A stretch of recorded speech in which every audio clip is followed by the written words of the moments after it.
for Ali, BuzzFeed's Kate Nocera, and culture writer with the New York Times, Dave Itzkoff, is here as well. And Chris, I'll start with you, because you have written and been a part of movies that attempt to tell political history. And what is your, just in general, what is your sense of that balance, of how to strike that balance between you want to tell a good story, you want to tell an entertaining story, and you want to be faithful to history? How do you balance that when you make a movie? You know, look, when I go to the movies, I like to have the feeling that what I'm seeing, you know, it happens. You know, I think, but for a writer, you know, everybody's got that balance for themselves. You're obligated to the facts depending on the historical importance of the character and the story, but you have to tell a good story. So it's, I think, you know, I can only speak for myself.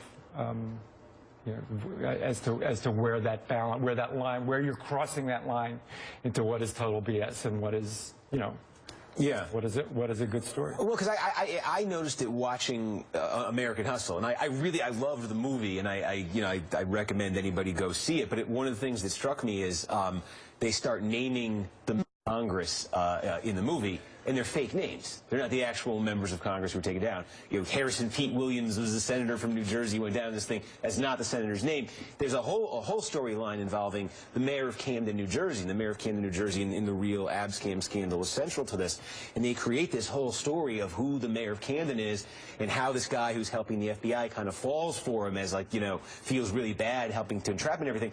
But the story, this personal story they create, wasn't actually the personal story of the mayor of Camden. So I was keying in. I was like, I love watching a movie about Abscam. I love watching a period movie. But I'm like, I wonder how, and I don't know the scandal a lot. I wonder how much of this is even true. Well, there was a real, I mean, the figure that Christian Bale plays is based on a real-life figure. I'm going to try to get the names correct. The Bale character, I believe, is named Irving Rosenfeld. There is a Mel Weinberg, who was a real sort of low-level, you know, player, dealer. He did do those kinds of mini scams you see in the film. He was who the FBI sort of recruited to then help them in the real-life Abscam scandal. He did have a hairpiece not unlike the comb-over that Christian Bale wears in the movie. Once you get past that, I think that's really just David O. Russell's vehicle to tell a lively tale about people in this period of time, what the era was like, this sense that everybody is kind of conning one another, not only on the grand scale, but in their day-to-day lives, and that's the story that he wants. Well, so you mentioned, you know, Mal Weinberg, who this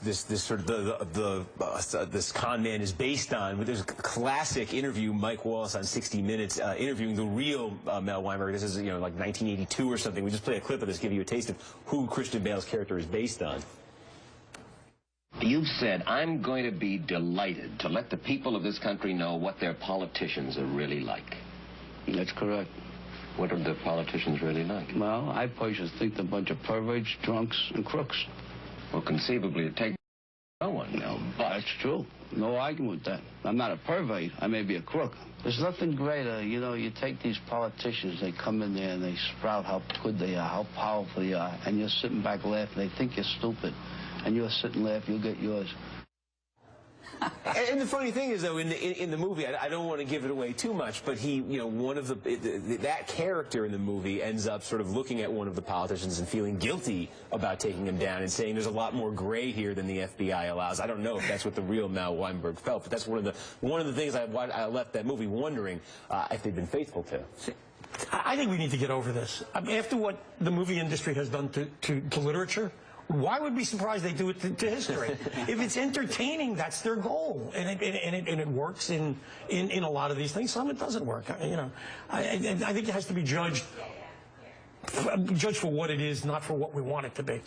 Well, what do you want it to be? I mean, it's interesting that I want it to be entertaining. That's all I want. That's my point. It's not a documentary. Right. No. It's a You didn't think that guy was a dead ringer for Christian Bale? I thought it was right. Yeah, but my point. He may be more entertaining than the movie. Christian Bale kind of does come close to it, whether the makeup job they did in that movie, but. But if you remember when Zero Dark 30 came out, they made a big point that they had done all this research, that they had done all this reporting, and then Senators Dianne Feinstein and John McCain came out and said, you know, we know what actually happened, and it is you need to clarify that a lot of this is actually fiction. Contrast with this, which says some of this is real and some of this is not. So it depends kind of how the filmmakers want to put out what exactly they have put into the movie. I mean, I guess the thing is, I've read so many. First of all, covering New Jersey, as I talked about earlier, I've seen stories in New Jersey where I've had and Nick, I'm sure it's true for you, where you've just said,